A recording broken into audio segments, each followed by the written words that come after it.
Welcome to CGTN and thank you so much for joining us on our special program as we review what happened in 2024. I'm Zhong Shi. And I'm Li Qiuyan. Great to have you with us. From ongoing conflicts and crucial elections to unprecedented climate events and breakthroughs in science and technology, 2024 has been a year of change, challenge, and triumph. Events have taken place that have shaped our lives, our nations, and our world. And we'll get into the details, but before that, here's a quick look back at key moments of the year that was 2024.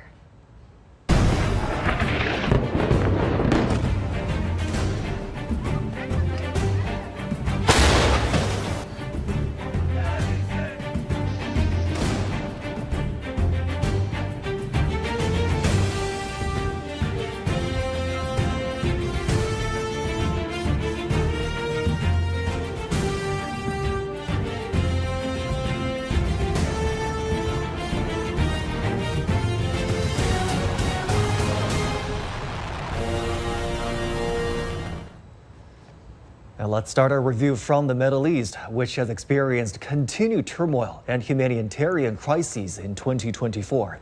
Conflicts have emerged across Israel, Gaza, Lebanon, Iran, Yemen, and Syria. The Israeli military continues to attack the Gaza Strip. 14 months into the conflict, more than 45,000 people have been killed, hundreds of thousands are injured, and millions displaced. Lebanon's Hezbollah group has continued attacks against Israel in solidarity with the Palestinians. Over 4,000 people have died and nearly 17,000 have been injured. Israeli strikes against Lebanon have killed some top Hezbollah leaders, including Hassan Nasrallah. Iran and Israel have also been trading fire. In April, Israel attacked the Iranian consular building in Syria, and later that month, Iran retaliated with strikes on Israel. In July, Hamas leader Ismail Haniyeh was assassinated in Tehran, and in early October, Iran launched missiles at Israel. And the Yemen-based Houthis have also been targeting Israel, pledging to continue attacks until the conflict in Gaza ends. Meanwhile, Syria's civil war escalated in November. Rebel forces captured the capital Damascus within 12 days, ending the rule of former President Bashar al-Assad's government. And for more, we're now joined by our correspondents, Jonathan Regge from Tel Aviv, Rami Al-Baghari from Han Yunis in Gaza, and Haider Kazwini from Damascus. Great to have both of you, all of you with us. Let me start with you, Jonathan. You've been following the conflict very closely. How would you describe the year for Israel? I think when we come to the end of 2024, then strategically looking outside, Israel is in a far better position than it was at the beginning of the year. But if we look inside at the Israeli society, I think it's the other way around. It's probably the opposite, with the Israeli society being as divided as it ever was. Let's begin by looking at what happened outside. If we look back at the end of 2023 and compare it with now, Hamas was much stronger. The Islamic Jihad in Gaza was much stronger. Hezbollah seemed to be a formidable enemy, one that was clearly creating a lot of concern in Israel. And in Syria, there was a regime which was part of what is known here in Israel as the axis of evil. That is how it's defined here, containing Iran, Syria, Hezbollah, the Iranian proxies in Iraq, and the Islamic Jihad in Gaza. Looking at the year after, Hezbollah has been severely hit in the conflict with Israel. The Israeli estimates is that roughly 75 to 80% of the capabilities of Hezbollah have been destroyed. Syria, which was the backbone, perhaps the warehouse of Hezbollah, as it was described here, has also now turned against the Iranian axis, and Hamas and the Islamic Jihad in Gaza are no longer an enemy that can cause damage, but is sort of conducting a guerrilla warfare with Israel. So in that sense, in the strategic picture, Israel's position is far better. But looking inside at the Israeli society, it's probably much worse. A year and 3 months into the war, there's still 100 hostages in Gaza, and it doesn't seem as if they're coming back anytime soon. If there was one ethos on which this country was established, it's the fact that the state of Israel will look after every Israeli anywhere in the world. And when at the moment there are 100 Israelis about an hour from the place where I'm standing at the Gaza Strip, they're still there. They're still suffering.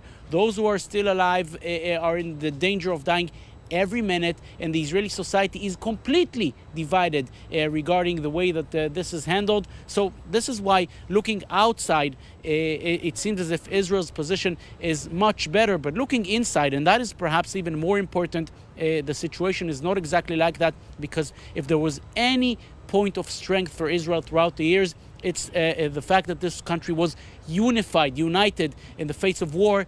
This war showed that it's not exactly the case anymore. Yeah, this year has been marked by conflict and tension for Israel. Despite the international calls for ceasefire and the release of hostages, the situation remains volatile there. And Jonathan Regev, live in Tel Aviv for us. Jonathan, thank you. Rami Elmagari is in Han Yunis. Rami, you've had a first row seat to the destruction, devastation, and despair in Gaza. More than a year since the fighting broke out between Israel and Hamas. What is left of Gaza now? Yeah, this is a very good question, actually.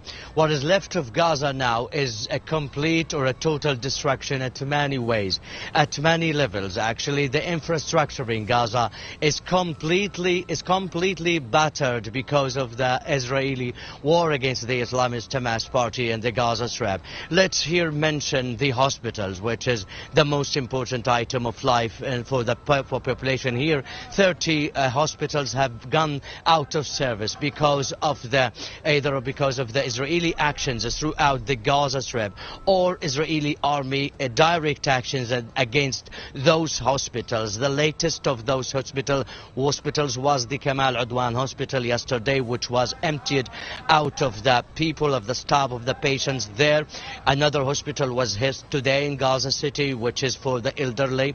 So this is for the hospitals. For the schools in Gaza, according to United Nations, there have been 125 schools completely destroyed, including universities, and the education process has completely stopped in the Gaza Strip for the past year. Also, the infrastructure, including the sewage water plants and sewage water networks in Gaza, have been battered and damaged because of the Israeli war and actions against the Gaza Strip, to the extent that some sewage water has infiltrated into the tents, the displacement tents in the territory.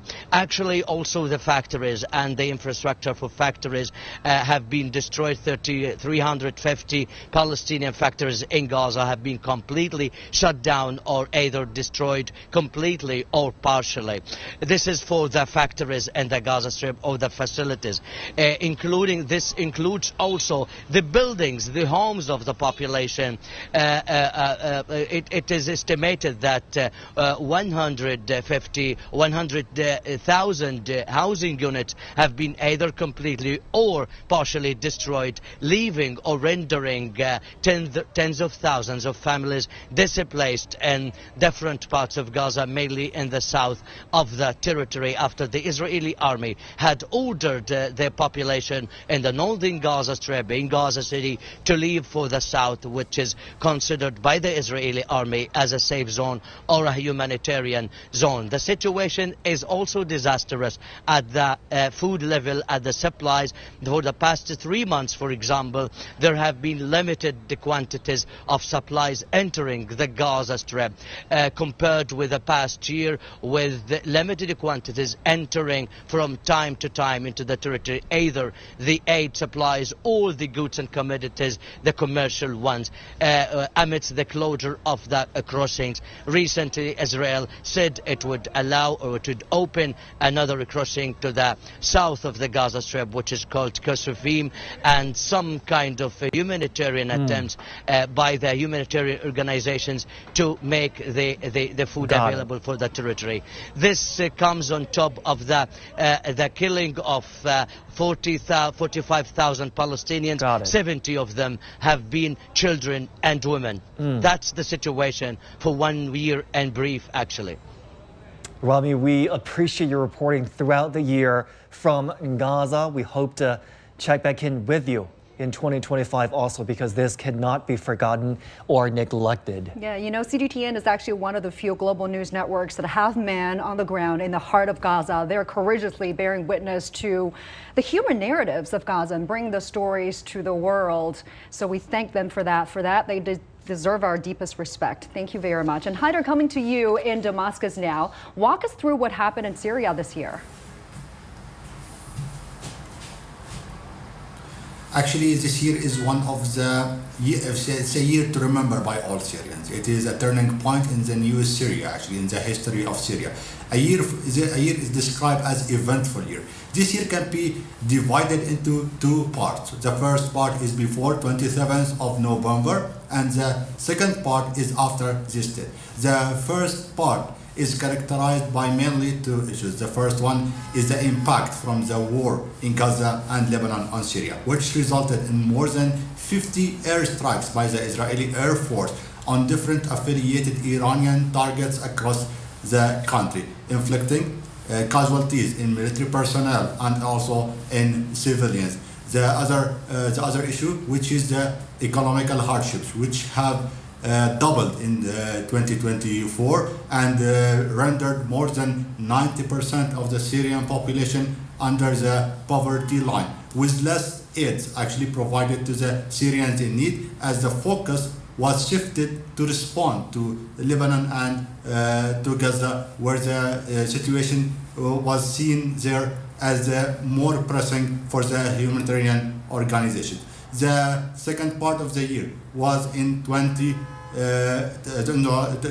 of November, with unprecedented and unexpected attack by the rebels on the city of Aleppo. It was remarkable, the swift collapse of the Syrian military in the city, which allowed the rebels to take over the cities in less than 48 hours. After that, the Syrian military continued to collapse. So the rebels controlled the city of Hama, controlled the city of Homs in middle Syria, and reached Damascus on the 8th of December, announcing the end of the Bashar al-Assad government rule, actually, after 13 years of battling between rebels and the Assad forces. That actually date is a turning point in the Syrian histories. Actually, it is also something like a new reshaping of Syria now. Right. What is Syria now is a different Syria. Now we have a new Syria with a new de facto government with a lot of uncertainties about the ability of Syrians to charter their future and end years of bloodshed and displacement. Haider, we're running out of time. We'll have to leave it there. Thank you very much. What a year it has been for Syria. Haider Kazwini live for us there in Damascus. And 2024 also saw the first Israeli attacks on the Lebanese capital Beirut since the 2006 war with Hezbollah. CGTN's Adel El-Marouki reports. After announcing its support for the Palestinians in Gaza due to Israel's war against the Strip, Lebanon's Hezbollah sparked a new wave of conflict with Israel, their most violent confrontation since 2006. Besides the thousands of aerial strikes exchanged, a tactical shift by the Israelis saw the armed group's pagers and radio communication devices explode, shaking the group from the inside. That was followed by a series of assassinations of Hezbollah's leadership that included the group's Secretary General Hassan Nasrallah and his possible successor. These events happened within just 10 days. It was a major security breach for Hezbollah. In October, Israel's troops started infiltrating the southern Lebanese border, sparking a mass exodus for residents in South Lebanon to the north and for foreigners to flee the country. After insisting on binding its ceasefire talks with a ceasefire in Gaza, the collapse of Hezbollah's leadership forced the group to accept a ceasefire by the end of November, without one in Gaza. While evolution is happening for the future of the group, I don't believe it will be disarmed or even marginalized. It can still play a role as a part of a Lebanese state. Lebanon will not move forward now unless it lets go of its sectarian politics. The fall of Syria's Assad regime suggests the recovery of Hezbollah's arsenal of weapons could be slow. The territory connects the group with Iran through Iraq, but this route has now collapsed. In Syria, Israel has managed to control strategic locations. It took several mountain summits, advancing further into the country. This makes Lebanon surrounded from the north, the east, and they're already in the south. This puts the country between the jaws of Israel's pliers. Breaches to the ceasefire have been taking place, pointing to its fragility. Monitors estimate about 260 violations so far, mostly by the Israeli side. The ceasefire agreement reached on November the 26th states that Israel should withdraw from Lebanon within 60 days. But Israel requested an extension to that deadline, which weakens an already fragile ceasefire and could jeopardize Lebanon's security during 2025. Adel Mahroui, CGTN, Cairo.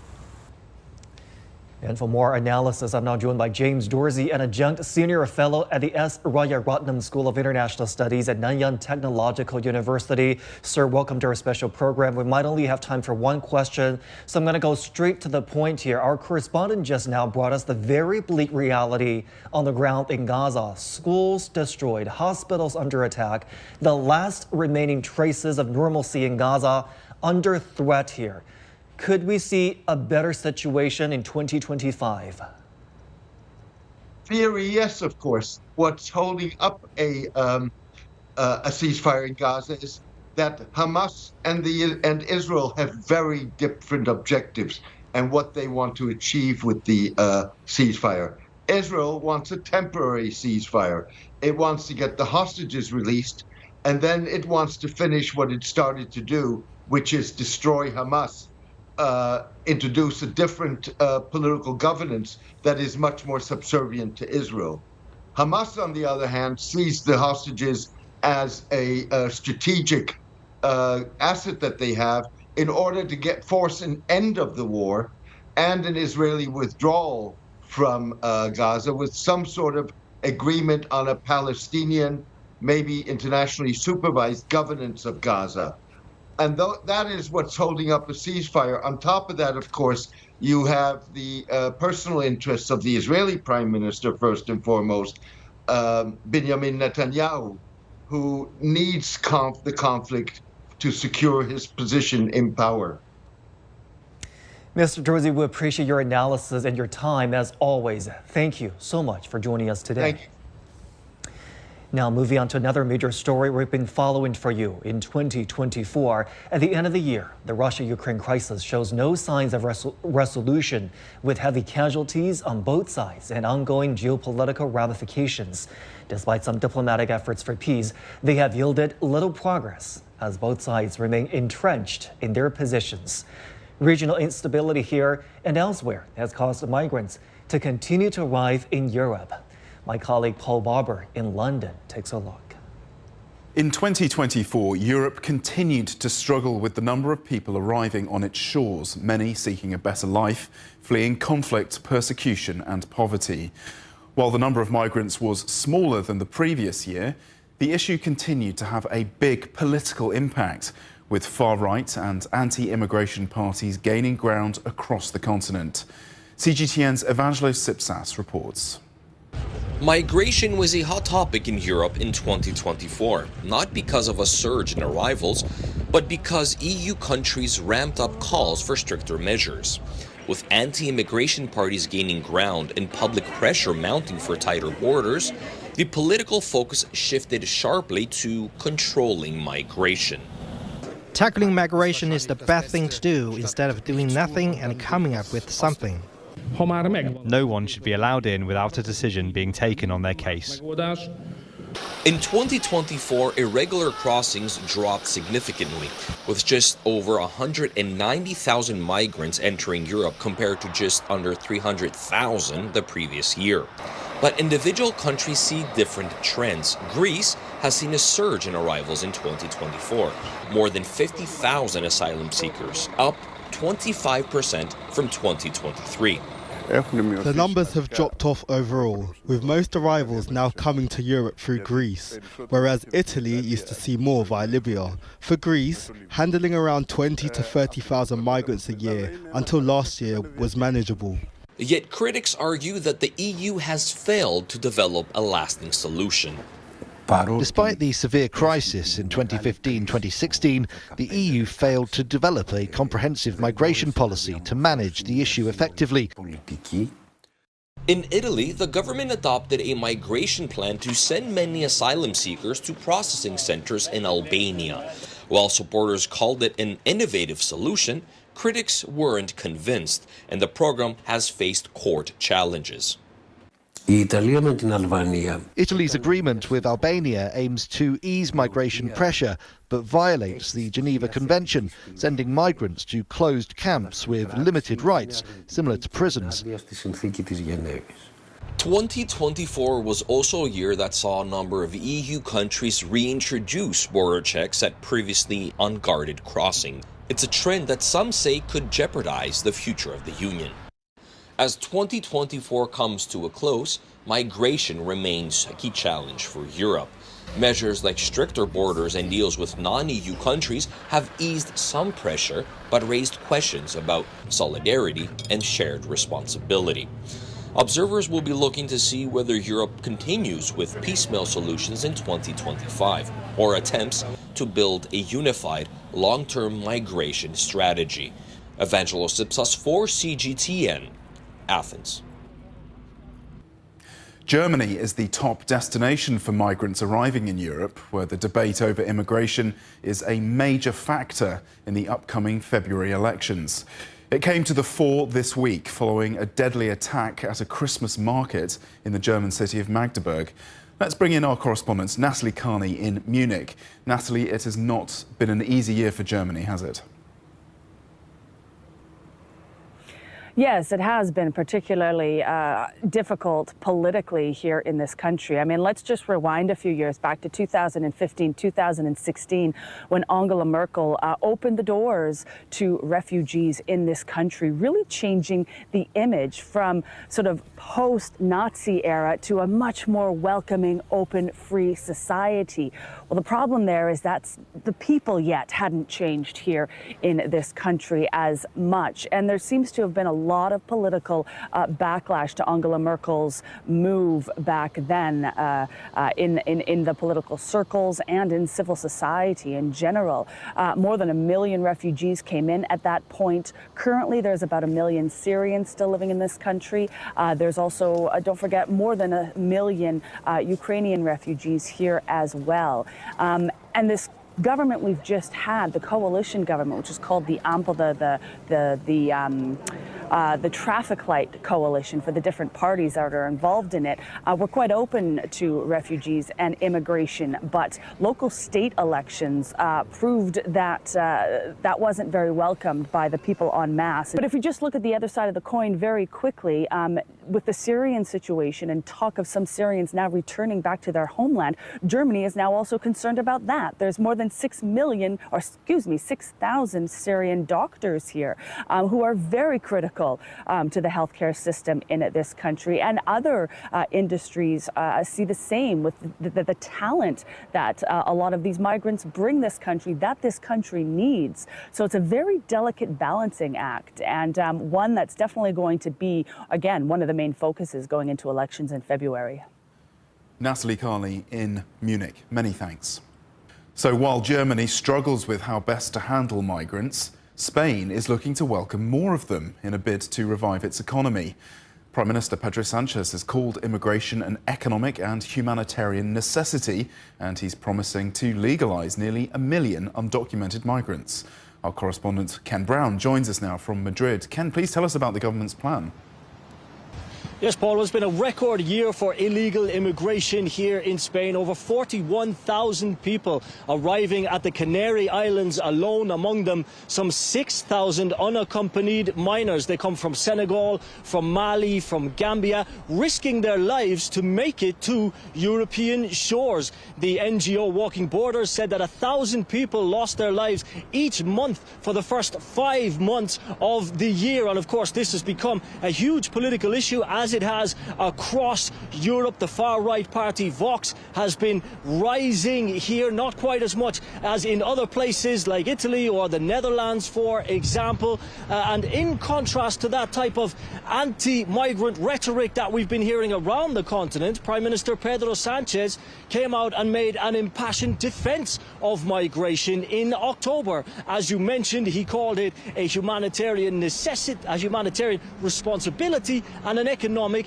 necessity. Europe's, Spain's economy, I should say, is set to grow by around 3% according to the IMF. That's compared to the average at less than 1% around Europe. A lot of that was driven by tourism and migration. While Pedro Sanchez has been defending migration, there have been some anti-migrant policies, however, things like third-party agreements with countries like Morocco to stop migrants getting here. The thing is that Spain needs migrants. If you look at Catalonia's harvest, for example, 7 in 10 workers there are migrants. So without these migrants, Spain and much of Europe wouldn't actually eat. So the Bank of Spain as well has weighed in on this. A report not long ago said that Spain actually needs 25 million more migrants by 2053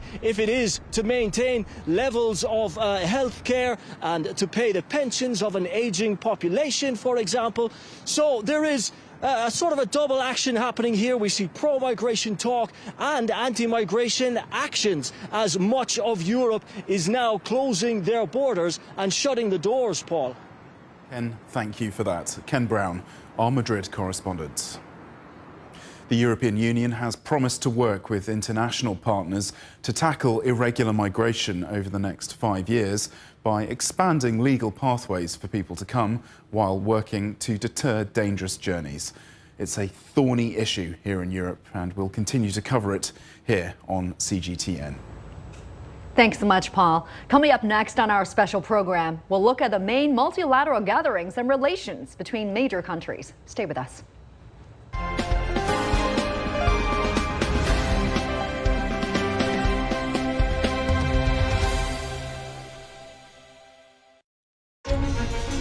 Images may appear to be identical, but looks can be deceiving. The difference is not always obvious. It has to be discovered. There are always different sides to a story. We put the focus on the details. To see more, to understand better. CGTN. See the difference.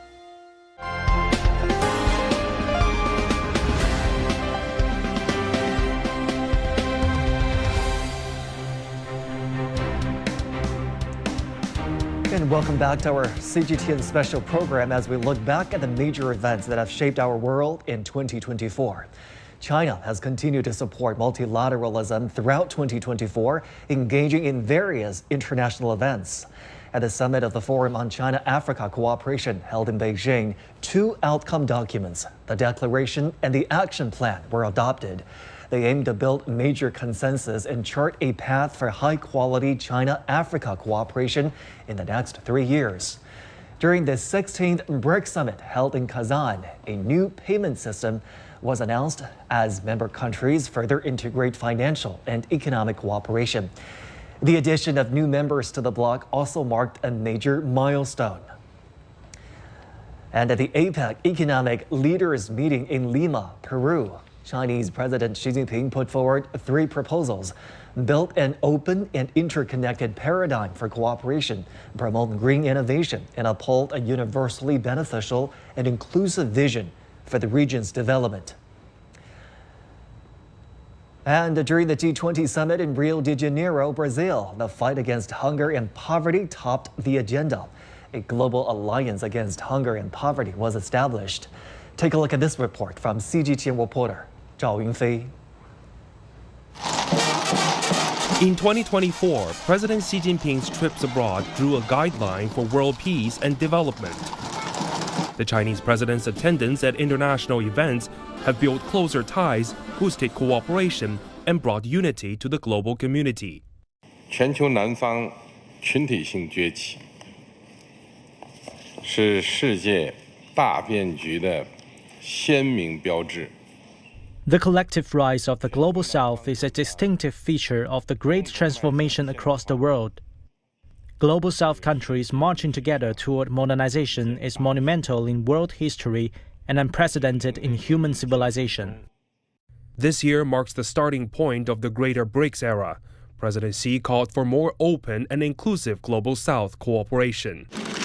President Xi's presence at several multilateral events, the SCO, APEC, and G20 has shown China's vision to tackle global issues with joint efforts. China offered to entire world peace, offer development, offer the fair trade, offer the reconstruct of international order. And President Xi Jinping offered that hope and offered a very constructive suggestion.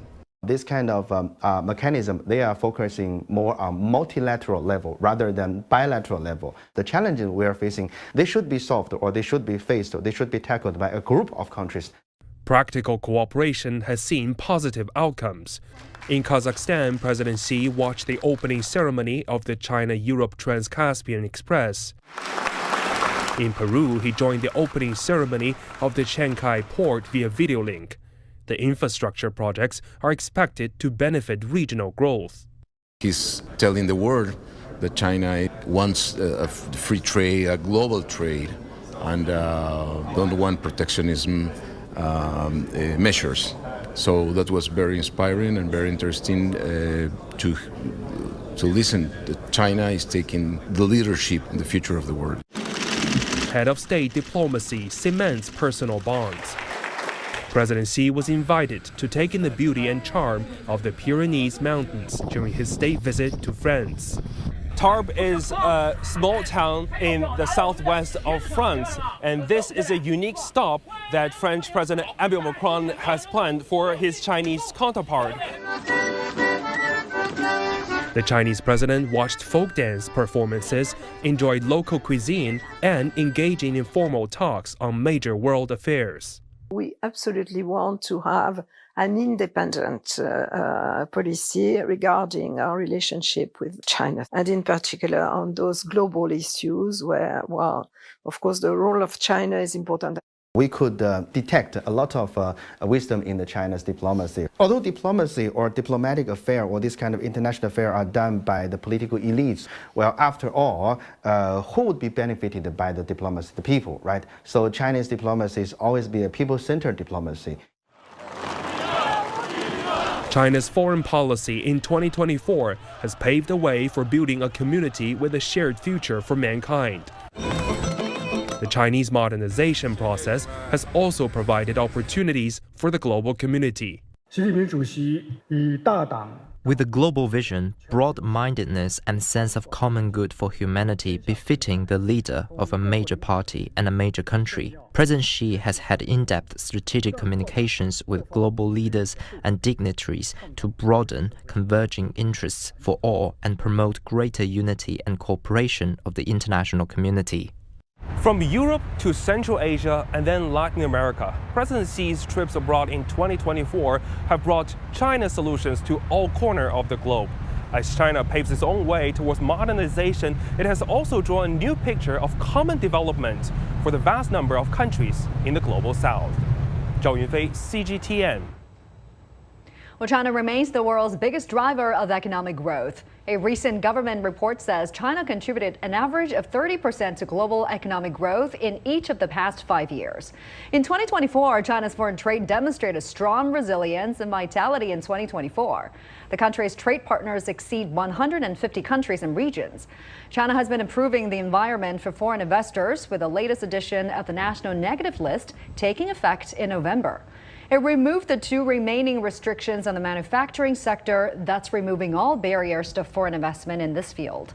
In October, as part of a pilot program to expand opening up in value-added telecom services, China permitted foreign investors to establish wholly owned businesses in areas like internet data centers and online data processing. And as of October, nearly 46,900 new foreign invested enterprises were established nationwide, marking an almost 12% increase from a year ago. Foreign trade of goods increased by 4.9% year on year, reaching almost 40 trillion yuan, or about $5.5 trillion in the first 11 months this year. China has also undertaken over 70% of the global orders for green vessels. We're now joined in the studio by CGTN reporter Zhao Yunfei, who has been closely covering China's stance on global events throughout the year, and our guest Einar Tangen, a senior fellow at Taihe Institute and chairman of Asia Narratives. Gentlemen, fantastic to have both of you joining us on our special program.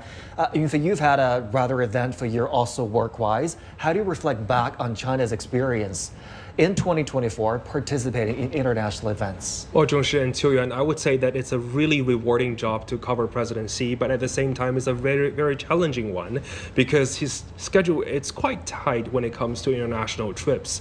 So if we look at the schedule, that how he planned for it, it's really very considerate, given the fact that most of the international trips, he had 4 trips of this year, most of his international trips really focus on helping uniting the global south, but also he have taken a very unique trip to Europe to, as former French ambassador in China told me that, French is taking an independent policy with China. So really this is a full consideration of, uniting the global south as well as, building connections with the North as well. And we talk about the multilateralism, we talk about the mechanisms, but also I would like to stress the bilateral events that he attended on the sidelines of those mechanisms. For example, he has met with President Macron, President Putin, and President Lula, and etc. And that really a representation of, the charm of the head of state diplomacy. Also, at the same time, very 2 unique bilateral events that he has attended over the past 2024. He's meeting with Indian Prime Minister Modi. That is really a turning point of China-Indian relationship and ensure another layer of peaceful development in the region. Also, that was back in Kazan. In Peru, in Lima, he met with U.S. President Joe Biden. That is also paved the way for a peaceful transition of China-U.S. ties. And Einar, let me bring you in. China on many occasions have been advocating for multilateralism and opening up. How does it play into the bigger picture globally? How important is it? Well, this year you saw a movement towards the rest of the world. I mean, as you said, 150 countries. About 140 of them are part of the Belt and Road Initiative. And what it is people are coming together, countries are coming together because they have concerns. The developed world is not performing as well as it should. And quite frankly, the U.S. has put a lot of uncertainty in there. So at this point, everybody is trying to figure out what the future is. China has been offering an alternative. And that has been very, very important. It offers a compass. If you go back to a lot of the political meetings here, there's 2 sessions and the other policy meetings, what they've said is, look, we will continue to put our people first, to make our economy more efficient, to do what we can internally to help our country, and because we don't know what's going to happen outside. And this is the major issue that is affecting China and the world today. China continues to advocate for cooperation under the Belt and Road Initiative. We're now well into the 2nd decade of that initiative. Will it still deliver positive influences internationally? As opposed to wars, supplying bombs? No, I think it's the right way to go. And the proof of that is going back to Peru and the opening of the Chanche port. I mean, this is something, unless you know South American history, that is just unbelievable. They now have a free port. All right, we see what's happening with the Panama Canal. Basically, it's if without Chanche Port, all of South America would be held hostage in terms of doing trade with Asia, which is the largest growing area. It is the largest partner for Asia. So at this point, yes, the Belt and Road is providing things. And I just want to point at one thing. Think of the world as it would be today if, in fact, China had not developed all of these different logistical avenues, given the conflicts that have been happening. It would have been a far larger impact, but for the fact that all of these ports, road, rail have been put in. All right, gentlemen, thank you so much for your analysis. We'll be back with you later on. In China, U.S. ties have come under the spotlight this year, and this comes as Donald Trump is set to return to the White House as the next U.S. president. CGTN America's Asiya Namdar in Washington, D.C. has more on this. Hello, everyone, and thanks for joining us. In 2024, there was no bigger story in the United States than the race for the White House.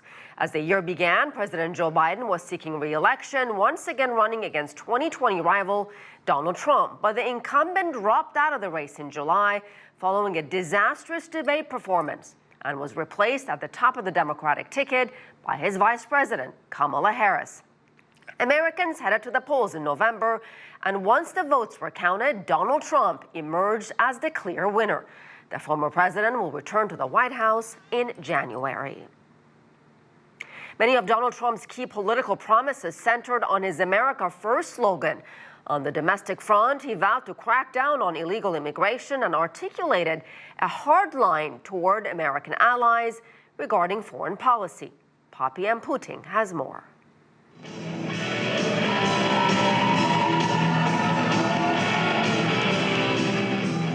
This iconic moment in 2015, ahead of announcing his 2016 presidential run, kicked off a domino effect, setting the stage for Donald Trump, the real estate magnate and reality TV star, becoming the most powerful political figure in the U.S. We will make America great again. Thank you. From his New York hotel, Trump Tower, where he promised to make America great again, he ascended to the White House twice. A resounding battle cry to his supporters from his first presidential term, and a key message carrying him to victory last month. A pledge to stop illegal immigration into the United States. Doubling down on persistent messaging that undocumented immigrants are poisoning the fabric of American society, Trump's 2024 campaign rallies invoked the specter of what he called an invasion. And I'm hereby calling for the death penalty for any migrant that kills an American citizen or a law enforcement officer. Trump's chief pledge is to spearhead a mass deportation program, threatening to remove up to 11 million unauthorized immigrants living in the U.S. He threatened to use the military and local law enforcement to detain millions of people, starting with migrants with criminal records and previous removal orders. They number in the thousands.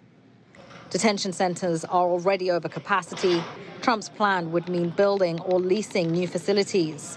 This would be a huge undertaking that would cost as much as $88 billion, according to immigration experts. Some critics note that not only is the price tag hefty, but that mass deportation would lead to labor shortages in industries like agriculture and construction, which would hit consumer pocketbooks hard. The reality will hit the government and the new government on day one of what they can do or what they cannot. They may have plans. I don't believe that they will be easy for them to implement anything. Trump also used his presidential campaign platform to turn his protectionist stance outward, zeroing in on traditional international allies, especially NATO. Echoing a frequent complaint that member countries do not pay their fair share toward defense budgets and threatening to withdraw from the alliance unless they comply. This comes as the Biden administration has continued to strongly back NATO and its support for Ukraine in its conflict with Russia.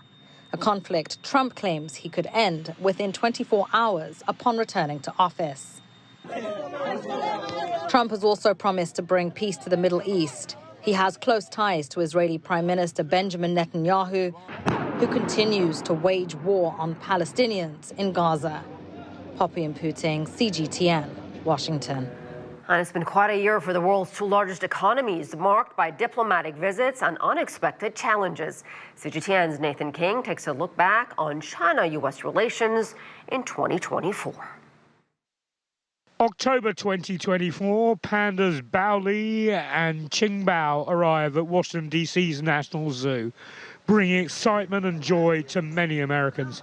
Just a couple of months earlier, Yunchuan and Xinbao made their debut in front of the U.S. and Chinese dignitaries at the San Diego Zoo, warming the hearts of Americans and creating positive feelings for China.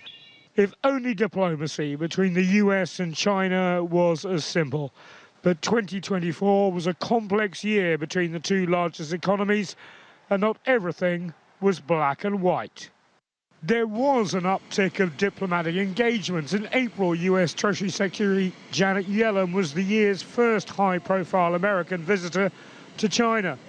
As the world's two largest economies, we have a duty to our own countries and to the world to responsibly manage our complex relationship and to cooperate and show leadership on addressing pressing global challenges. But behind the warm words, Washington continued to impose further restrictions on technology imports to China, including high-end semiconductors and the equipment to design and manufacture them. The Biden administration slapped 100% tariffs on the import of Chinese electric vehicles to the US. However, there were high-level talks on global warming, with progress reported. Washington's climate envoy visited Beijing for talks on curbing methane emissions. I heard that the talks in Beijing went smoothly. The two sides engaged in further dialogue, which also clarified the direction of our joint efforts and sent out a positive signal that China and the United States, two major countries, still want to cooperate and can cooperate.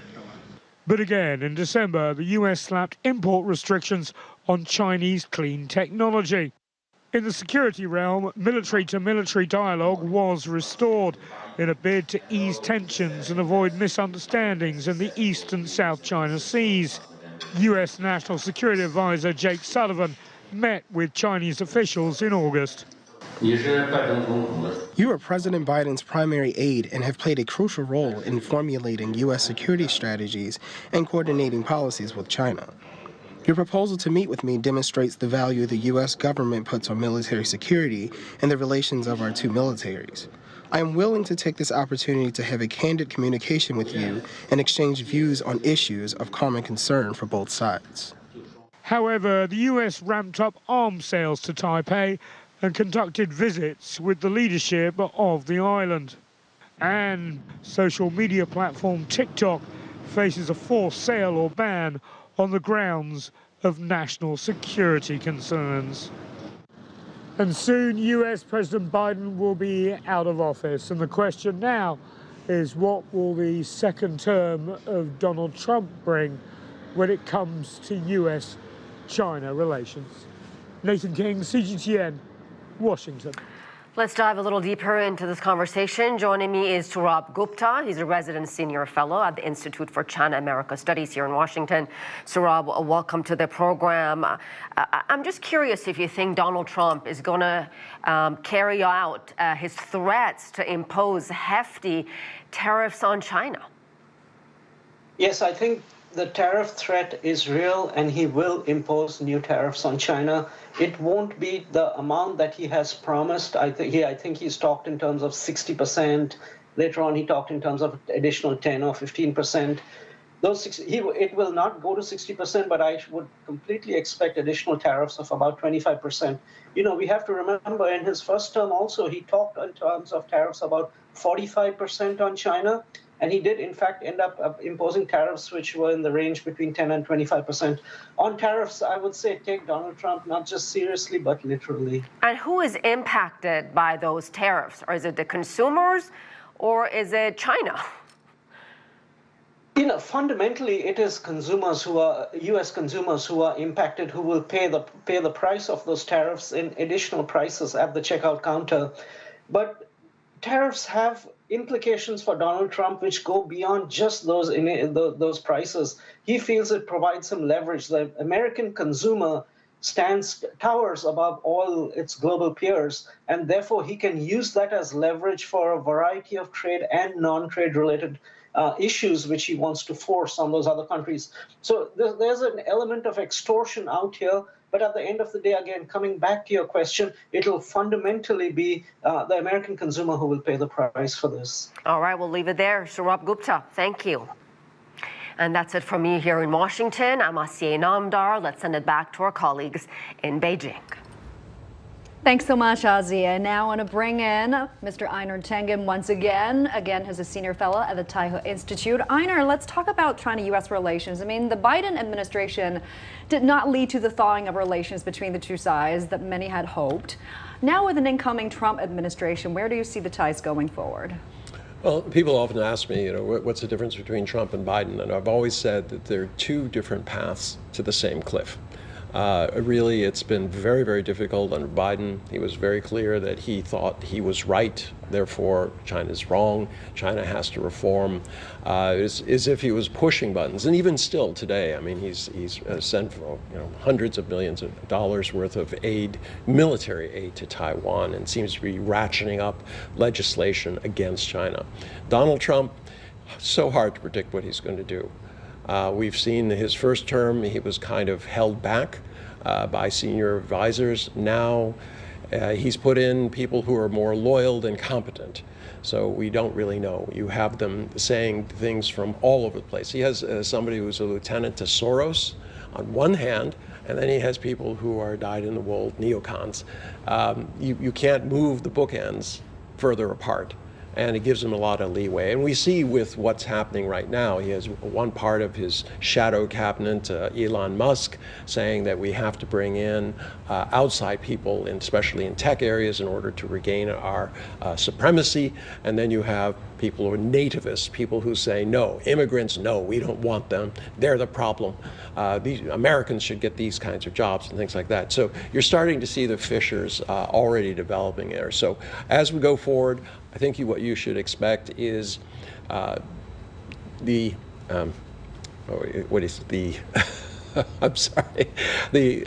Apprentice Washington edition. And by that, I mean, you're going to see almost on a weekly basis dramas that are unfurling. And in some cases, if something doesn't work out, you're going to see somebody moving on. So this is going to be Donald Trump looking at the polls, seeing what works, and then making sure that he can claim credit for it. So very difficult for China to plan. China's response has been, look, we have to take care of our own things here, do what was necessary to build our economy and take care of our people. And I think that's the right way in this kind of difficult time. Yeah, complex interplay of multiple factors that's has the ability to shape the global dynamics in the years to come. Thank you very much, Einar. Great to have you with us. A lot Happy of people New Year. Find out the hard way who will be fired in this special edition. All right, Einar, thank you for coming in today.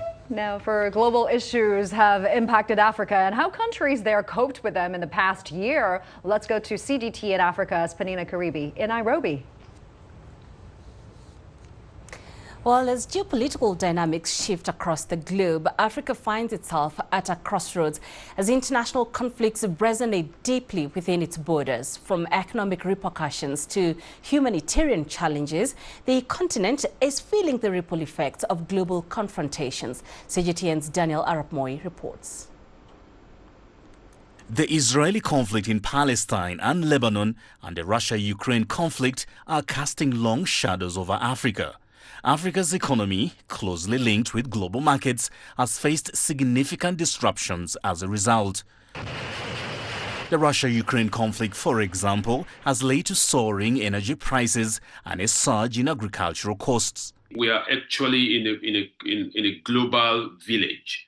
And that means, when there is one conflict happening, for example, in the case of Ukraine and Russia, and of course, you mentioned the Palestinian-Israel crisis, which is extended to, Lebanon, but of course also Iran.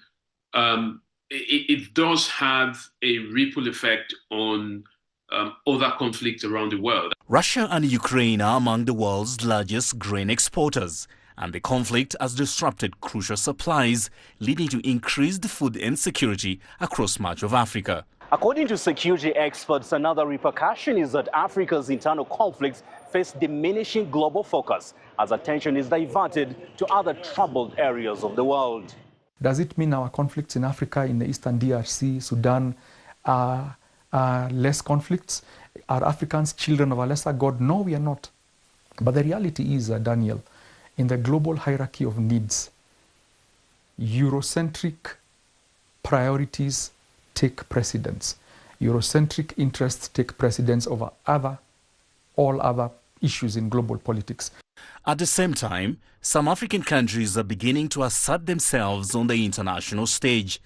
South Africa, for instance, has adopted a robust diplomatic posture against Western policies while advocating for equitable global governance as it assumes the G20 presidency. I feel the world needs to just do the morally upright thing and rein in these conflicts because of the humanitarian crises that have been produced by them. So I am hopeful that 2025 may be a good year in terms of conflict resolution, and that at least we will see light at the end of the tunnel. Analysts say the role of global powers like China in resolving conflicts cannot be underestimated, while efforts by other global South countries can also not be discounted. Daniel Arap Moi, CGTN, Nairobi, Kenya. At this year's China-Africa Cooperation Forum, Beijing pledged to help Africa accelerate its transition to green energy. Kenya, one of Africa's leaders when it comes to renewable energy, is already partnering with China on a number of green projects as the East African country looks to have 100% clean energy on its power grid by 2030. As CGTN's Robert Nagila reports, geothermal could have a major role to play in the energy mix. The Garissa Solar Power Plant, located about 350 kilometers east of Nairobi, is the largest solar power plant in eastern Central Africa. Built in 2019 by China Jiangxi Corporation, it was financed by the Exim Bank of China at a cost of $124 million. It can be supplied to about 70,000 households with 355,000 people. It's covered about 50% of the east and county of Garissa and powered to the national grid. The solar plant is having a major impact on social economic activities in the county. The project, a partnership between China and Kenya, is aimed at promoting sustainable green development. It has the lowest price to the grid. It's around 5.7 USD cents. Right. So it has really brought down the cost of power. Beijing is pledging more support to boost Africa's transition to green energy. At this year's Forum on China-Africa Cooperation Summit in Beijing in September, China committed over $50 billion to Africa over a 3-year period.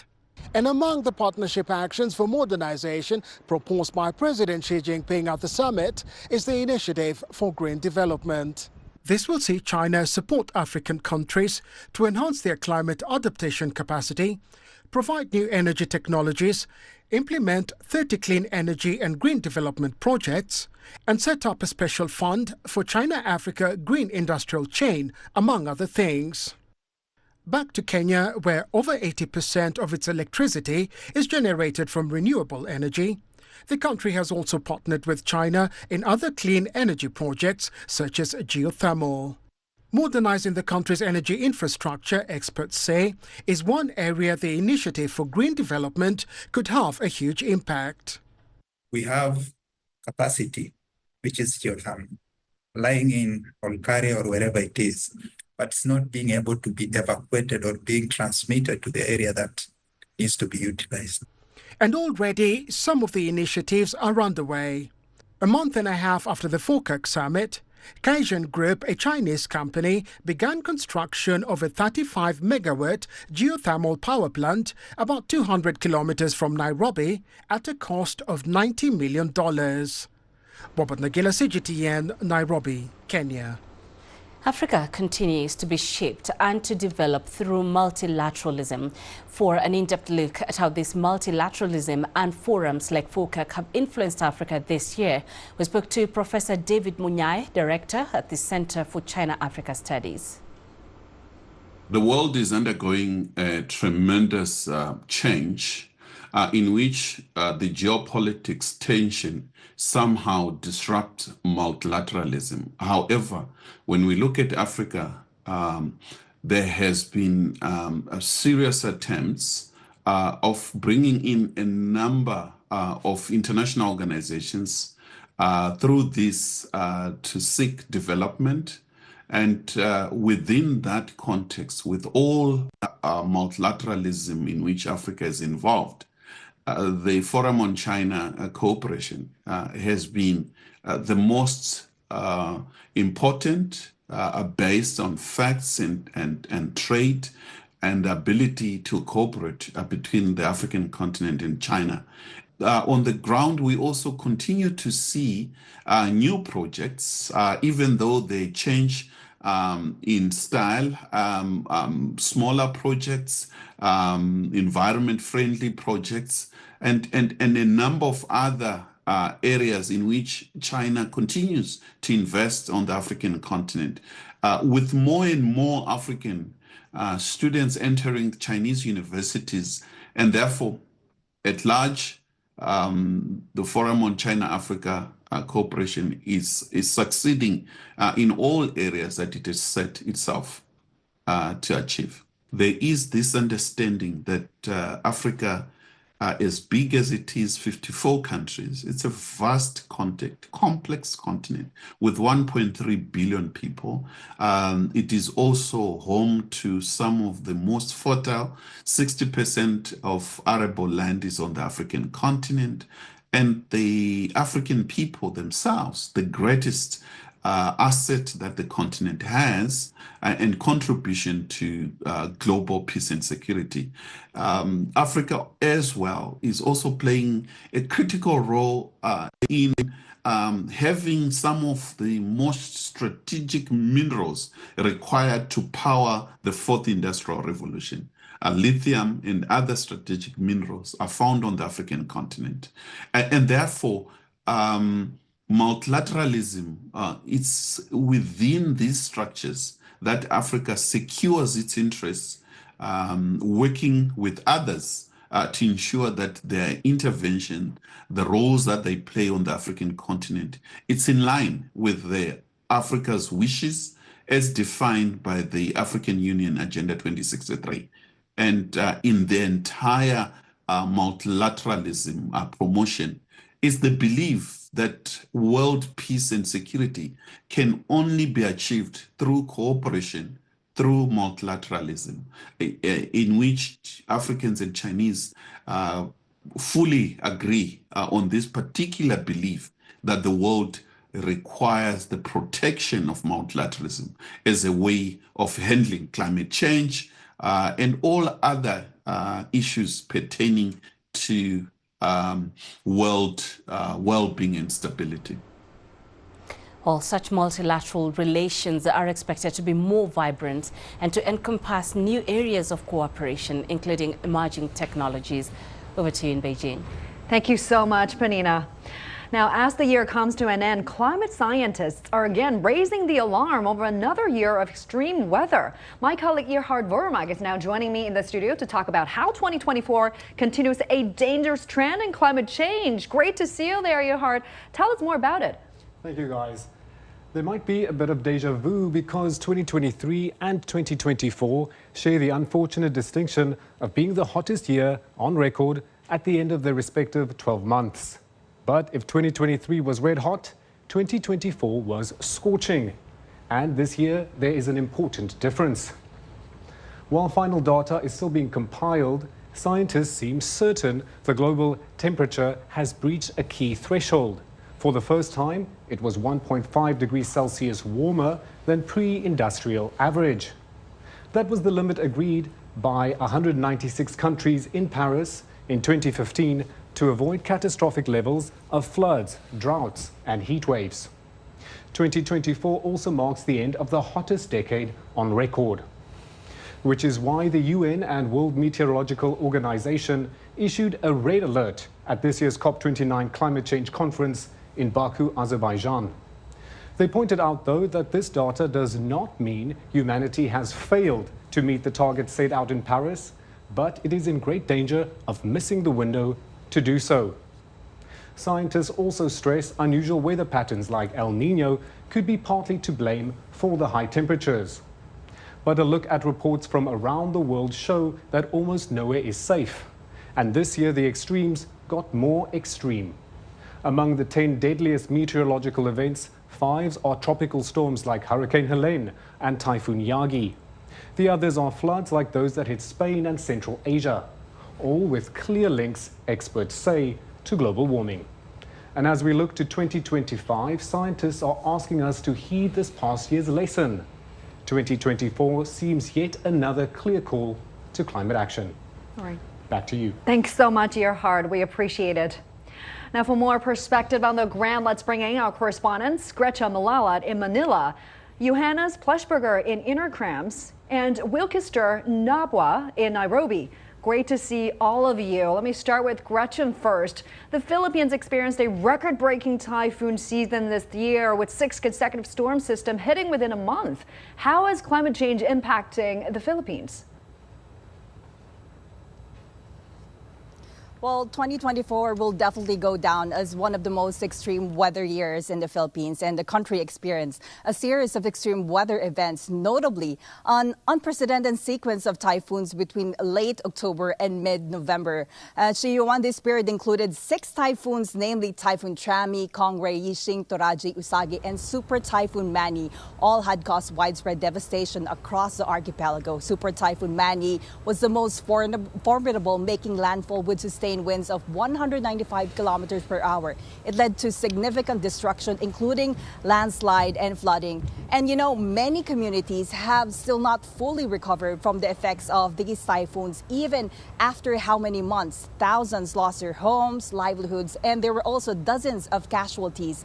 This series of storms resulted in over 170 fatalities. And aside from the deaths, the economic toll has been staggering. In just 1 month, the series of typhoons displaced over 1 million people, cost billions in pesos in agricultural losses, and strained emergency response systems. So coastal communities already vulnerable to rising sea levels bore the brunt of the destruction. So the extent of losses reached to $235 million for just this series of typhoon. So in response, the Philippine government is ramping up efforts to enhance disaster preparedness. In the 2025 national budget, the government has earmarked 1.20 trillion pesos, or around $18 billion for climate change programs. And the country has been a vocal advocate on the global stage, urging developed nations to deliver on climate finance promises. Chinyuan, back to you. Gretchen, thank you so much for bringing us that. Gretchen Malala live for us in Manila. And now Johannes Pressburger is in Innerkrams, Austria for us. Johannes, in recent years, Europe has experienced some of the largest flooding events in history. Talk to us about what that means and how climate change is affecting the continent. Yes, indeed. Europe has seen lots of very heavy rainfall in the past years. Also snowfall, especially here in the Alps around Christmas. Austria recorded in the past 4 days alone several separate avalanche deaths. One of them happened just behind the mountain here. And Austria also saw its worst floods in over 1,000 years around the capital city of Vienna. But the worst floods Europe has seen this year happened in eastern Spain, where a month's worth of precipitation went down in those areas and caused 231 deaths. Very tragic deaths, and this was one of the worst natural disasters in Spanish history. But this past year has not only been extremely wet, but also extremely warm, the warmest summer on record in Europe. And while all these natural disasters, of course, also happened over the past centuries. According to the World Meteorological Organization, human-induced climate change causes more frequent and more intense extreme weather. Back to you. Johannes, we appreciate your reporting. Thank you so much. Now over to you, Wikister Niabwa in Nairobi. Africa remains vulnerable in terms of maintaining food security. How does climate change further complicate the situation across the continent? Well, scientists definitely agree that climate change has definitely complicated the food insecurity situation in Africa. This year, we have seen the United Nations releasing a report that said Africa was the most food insecure region globally. And this is in part due to the effects of climate change. In the last few years, especially in the last 2 years, Africa has experienced a raft of extreme weather events. We are looking at tropical storms and cyclones. Mozambique is one of the countries, together with the French region that is Mayotte, that are grappling with the aftermath of the cyclone. The effects of the cyclone, together with, we have seen in Africa experiencing droughts, floods, the effects of the El Nino, and all of these, together with heat waves, all of these are reported to have contributed to food insecurity in the region, beginning with the El Nino, which is believed to have led to heavy rainfall witnessed across both Eastern Africa and Western Africa. And in these regions, we have had analysts and scientists and stakeholders telling us that this has meant that a number of failed rainy seasons have meant that farmers have not been able to grow crops in the regions where they grow crops to support the rest of the continent. But we have also seen the World Food Programme warning, for example, that in the regions where people have been displaced, farmers would not be able, are likely to be unable to also plant crops even in the next planting season in 2025. All of this contributing to food insecurity in a region that has already been grappling with this. And we have seen the World Food Programme joining other organizations warning and telling governments that they will have to work together to tackle climate change, but also to build resilient communities that can be able to withstand similar shocks in the future as they continue to gradually begin to address the impact of climate change in some of these regions. Back to you. All right, Bokuster, thank you so much for bringing us that. That's Bokuster Nyabwa in Nairobi. And CGTN spoke to Daudi Samba, the Chief Conservation Officer for the World Wide Fund for Nature, or WWF, about the consequences of global warming for human society and biodiversity. This new temperature milestone is really a seismic moment for both climate and nature. But let me just point out, first of all, that passing the 1.5 degree for 1 year is not the same as achieving the global warming target of 1.5 degrees under the Paris Agreement. The Paris Agreement target is a long-term average. However, what we are seeing now coincides with global greenhouse gases reaching an all-time high, preventing any additional increment in warming matters now for people and for nature. The more temperatures rise, the more extreme the impacts of climate change will be, and the higher the risk of tipping points and reversible impacts to ecosystems and people's lives and livelihoods. So the current level of heating is already damaging the climate, the planet's ecosystems in ways that are harmful to biodiversity and dangerous to people. So climate change is driving nature loss, and the destruction of natural systems is in turn fueling this climate crisis. And in 2024, we showed that there's a catastrophic 73% decline in the average size of monitored populations over just 50 years. The decline in populations of species normally are an indicator of increasing extinction risk and the potential loss of ecosystem health and resilience. So biodiversity loss means more severe consequences for economies, for societies from the impacts of climate change. These impacts devastate lives, they damage economies, and suck resources away from sustainable development. The good news is that climate and nature-based solutions can be a foundation for sustainable development. Investing in renewable energies, investing in electric transport, sustainable agriculture, and restoration of nature can all help to build a more prosperous, safe, and healthy society for people.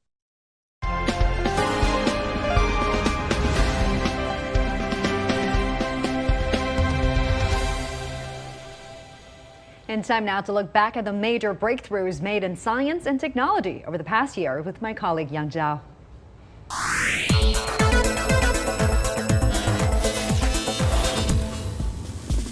Welcome to 2024 Tech Roundup. I'm Yang Zhao. It's been an incredible year filled with groundbreaking advances and awe-inspiring surprises. Let's dive right in and take a look at the top tech stories of 2024. An injectable HIV drug has shown remarkable potential in preventing infection, Called lemacapavir, it works by targeting the structure and function of HIV's capsid protein. Each shot offers protection for up to 6 months. This development has been recognized as the breakthrough of the year by the journal Science, which call it a pivotal step towards diminishing HIV/AIDS as the global health crisis. Google's parent company Alphabet has unveiled a new quantum chip called Willow, which is capable of performing below-threshold quantum calculations. Normally, as quantum systems add more qubits, the quantum equivalent of classical bits, they tend to become more error-prone. Unlike previous systems, Willow not only increases qubit count, but also enhances their reliability, paving the way for practical quantum computing applications. Google's DeepMind unveiled AlphaFold 3, an AI model that has won a Nobel Prize in chemistry for its breakthrough in protein folding. AlphaFold 3 predicts the structure and interactions of all life's molecules with unprecedented accuracy, drastically reducing the time needed to map protein structures. This game changer is helping scientists deepen understanding of protein functions and opens new pathways for research and drug development. DeepMind has also made the source code and a database available to scientists for free. In 2024, technology took a gigantic leap forward, especially with artificial intelligence. In fact, AI is even powering the virtual studio you're watching today. But the rapid advances have led to governments and the industry itself strategizing on how to best keep it safe. Mark New wraps up an eventful year of AI. 2024 may be remembered as the year that generative AI went well beyond writing text. OpenAI showed how its ChatGPT 4o could take advice and adjust personality on the fly. Tech entrepreneur David Yang's startup Nuo AI has already launched about 100 AI agents, which he calls digital employees, at spas and restaurants.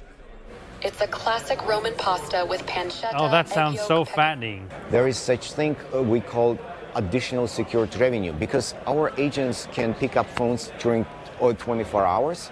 In 2024, AI ethics also became a major issue on the world stage. The UN General Assembly adopted 2 resolutions, one sponsored by China, that urged wealthy developed nations to close the gap with developing countries to ensure equal opportunity to benefit from AI. This year, AI-driven tech also spread on the streets as taking a robotaxi by the company Waymo became the norm in places like San Francisco, Phoenix, and Los Angeles. Automotive tech looked even more futuristic at the Consumer Electronics Show, as Chinese company XPeng unveiled a prototype for a flying car that unfolds just like in the sci-fi movies. This year also saw steady advances on a product that seeks to revolutionize daily life, a humanoid robot. They appeared at tech events in different shapes and sizes, still being tested and tweaked in hopes of someday becoming a necessity in everyone's home. Mark New, CGTN, San Francisco. Researchers have uncovered the oldest known complex life forms in North China. This 1.63 billion-year-old fossils mark the oldest record of the multicellular eukaryotes. The discovery pushes back the timeline of emerging complex life forms by about 70 million years. Along with recent discoveries of simple multicellular eukaryotes of similar age in India, Canada, and Australia, this fossil suggests that eukaryotes took an early step towards multicellularity. Patients with serious autoimmune diseases have seen new hope with the breakthrough in CAR T-cell therapy. T-cell therapy was originally used for treating cancer, but is now being adapted to treat autoimmune diseases like lupus and multiple sclerosis. Doctors are using genetically engineered T-cells from healthy donors, showing promising results in patients who have not responded to conventional treatments. These breakthroughs may offer a new approach to managing autoimmune conditions, potentially reducing disease's progression and side effects of traditional therapies. Chinese scientists have achieved a milestone in controlled nuclear fusion. Researchers at Huanliu 3 tokamak, known as the artificial sun, have developed an advanced magnetic field structure with superior performance compared to previous designs. This significantly enhances the entire control capabilities of nuclear fusion devices. Controlled nuclear fusion is a clean, safe, and resource-abundant energy source. It's seen as the key way to solve global energy and environmental problems and promote global sustainable development. China's space sector has seen numerous launches, milestones, and industry achievements this year, with even more anticipation for what lies ahead. Our reporter Sun Ye brings us this recap, looking back at what many would say was an outstanding year for China's space program.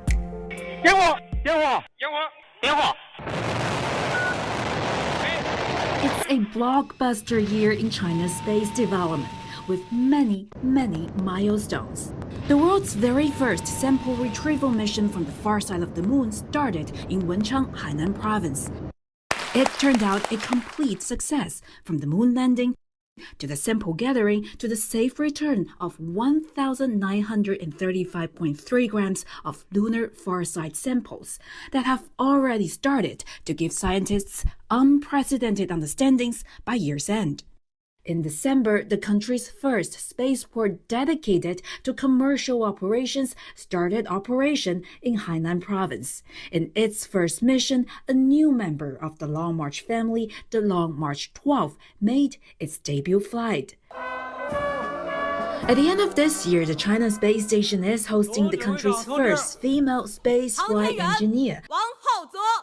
The first taikonauts born after 1990, and the Shenzhou 19 crew in December set the record for the single longest spacewalk by taikonauts at more than 9 hours. The 3-member Shenzhou 19 crew is the second crew to arrive at the space station this year, taking over from the Shenzhou 18 crew. China's space station has been in long-term operation for 2 years by now, and tons of scientific experiments and payloads have been sent up there. And studies there have helped deliver major advances across fields, from the making of new materials to fundamental physics. As China plans to probe deeper into space, on asteroids, on Mars, on Jupiter, and beyond, the coming years will no doubt be set with more milestones. Sun Ye, CGTN, Beijing. This has been a 2024 Tech Roundup. What we have covered today is just a glimpse of the incredible innovations defining this year and paving the way for the next era of human progress and discovery. Thanks for watching. Bye for now.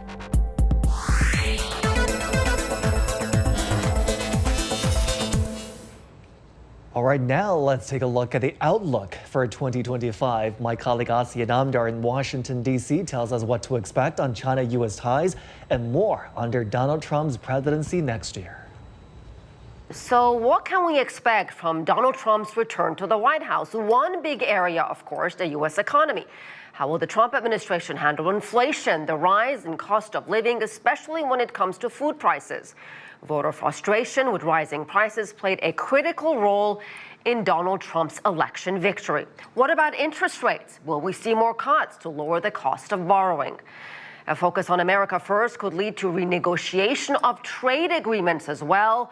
Trump has threatened to impose hefty tariffs on goods from China, Canada, Mexico, and more recently, Europe. Will he follow through with those threats? We'll also be watching trade negotiations and potential tariff increases, particularly with China, the world's second biggest economy. Trump's potential move could impact consumers, supply chains, and the global economy.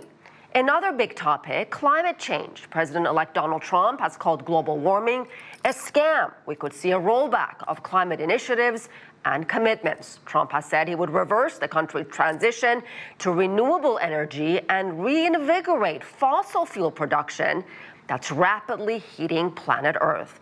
We could also see the withdrawal or reduced compliance with international agreements. Trump has also said he would once again pull out of the Paris Climate Agreement, like he did during his first term. Trump's transition team could also kill the $7,500 consumer tax credit for purchase of electric cars as part of a broader tax reform legislation. And that could have huge implications for an already lagging EV transition here in the United States. And now for more perspectives from the African continent, my colleague Panina Karibi is in Nairobi to talk about what can we expect for 2025. Panina. Well, multilateral relations are expected to be more vibrant and to encompass new areas of cooperation, including emerging technologies. And 2025 also will be a very busy year for Africa, with several elections and summits on the agenda. Several countries on the continent will be having general elections next year. They are Togo, Gabon, Malawi, Cameroon, Cote d'Ivoire, Tanzania, and the Central African Republic. Africa will also host a variety of dynamic conferences across multiple sectors in 2025. Key summits include the Global Bioeconomy Summit, the Africa Tech Summit, and the Climate Africa Summit, all of them here in Nairobi, plus the Africa CEO Forum in Cote d'Ivoire, and many more. China's Foreign Minister Wang Yi's visit to Africa is expected early in the year, the timing of which has remained consistent over the years. As U.S. President-elect Donald Trump takes office in January, African countries will be looking to see how his second stint in the White House will affect the continent. Critics accuse him of dismissing Africa during his first term, as he cut funding, curbed immigration, and reportedly referred to some nations as failed states. Meanwhile, at COP29 in Baku, Azerbaijan in November, the cornerstone of the new agreement reached is an upgraded finance goal by developed countries of at least $300 billion annually until 2035. However, many global south countries decried the amount as too low. COP30 will be held in Brazil in November next year, where the fight for more financing from big polluters is expected to heat up. These are just some of the big areas of focus for Africa in 2025. Back to you in Beijing. Penina Karibe, we thank you so much for your reporting today. Now, as to what to look out here in Asia in 2025, China's economy is expected to sustain its recovery momentum and inject more vitality into the economic growth of the region. The Expo 2025 in Japan will be providing a platform for countries to showcase technological and cultural achievements there. And the ASEAN Summit in Malaysia and APEC 2025 in South Korea will see crucial regional economic and development issues on the table. So, Chuan, yeah, a lot to anticipate in 2025. Absolutely. And I've got a feeling that 2025 is going to be a whirlwind of innovation and growth right here in Asia. From China's strides in AI, space exploration, to India's booming startups, it's going to be a year full of can you believe it moments. Now, on a more personal note, I hope 2025 is the year we all become our own heroes. I mean, I'm taking Thai boxing lessons, and my goal in 2025 is to not get beaten up so badly every time I go. You know what, judging from the pictures I saw, she might not know exactly what she's doing, but she does look the part. So hats off to you for trying something new. And I hope I will continue to try things out of my comfort zone and be comfortable with all results, the good and the bad. And to our amazing viewers, thank you so much for your support throughout the year of 2024. Here's to a 2025 filled with laughter and love. All right, that is all we have on our special program today. On behalf of the entire team in Beijing, thank you so much for watching. Have a wonderful 2025.